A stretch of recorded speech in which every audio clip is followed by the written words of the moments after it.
Hi అండి, నమస్తే, good morning అందరికీ.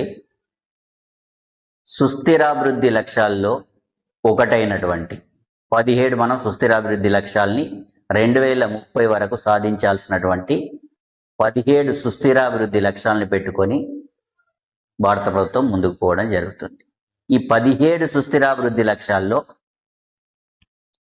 ఈ 17 సుస్థిరాభివృద్ధి సస్టైనబుల్ డెవలప్మెంట్ గోల్స్ SDGలో 5th అయినటువంటి జెండర్ ఈక్వాలిటీ.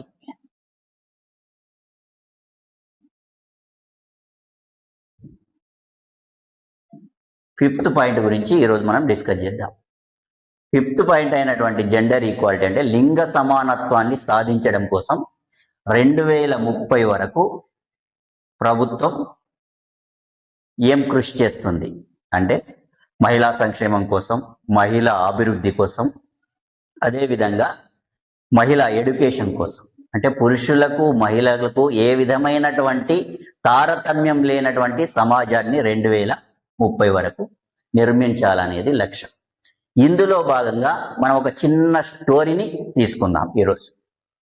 అంటే మన సమాజంలో మహిళల పట్ల ఏ విధమైనటువంటి వివక్ష కొనసాగుతుంది, మహిళలు చేసే పని పురుషులు చేయకపోవడం, అదేవిధంగా మహిళల్ని వంటింటికే ఇప్పటికీ కూడా ఏ విధంగా పరిమితం చేస్తున్నారు అనడానికి కొన్ని ఉదాహరణల్ని, ఒక స్టోరీని చూద్దాం.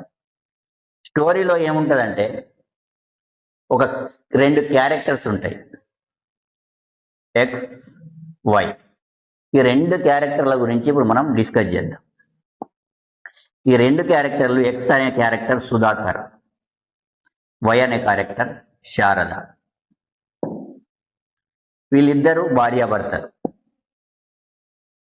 వీళ్ళిద్దరికీ 2 సంతానం, 2 పిల్లలు పెద్దగా అయినరు, ఎక్కడో బయట దేశాలలో స్థిరపడ్డారు. వీళ్ళ సంసారం బ్రహ్మాండంగా కొనసాగుతోంది.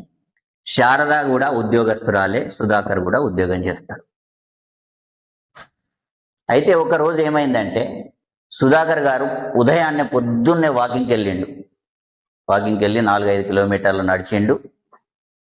దబా ఇంట్లోకి వచ్చిండు. మార్నింగ్ వచ్చేసి, శారద కాఫీ పెట్టినావా లేదా, కాఫీ ఇవ్వు తొందరగా అని ఇంట్లోకి కేక పెట్టేసిండు.